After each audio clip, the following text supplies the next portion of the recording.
La harpe est un instrument de la famille des cordes pincées. On en joue en pinçant les cordes avec les doigts.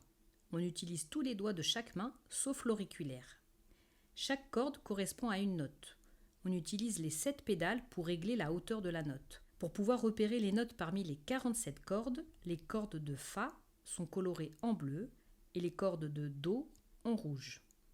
Il existe différentes tailles de harpes. Pour les tout petits, il existe des harpes de troubadour.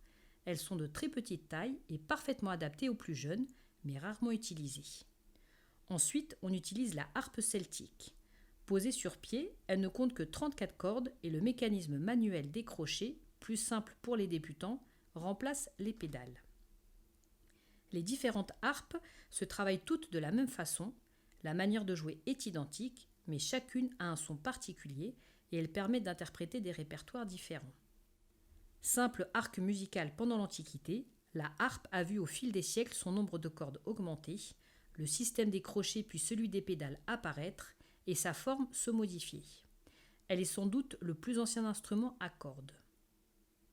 À la fin du XVIIIe siècle, Sébastien Hérade perfectionne le système des pédales, c'est la naissance de la harpe de concert qui peut dès lors intégrer l'orchestre.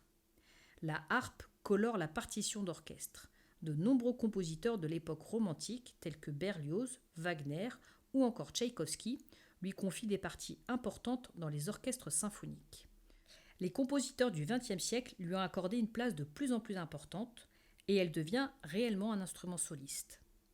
En orchestre, on entend la harpe parfois distinctement et souvent elle se mêle aux autres sonorités de l'orchestre.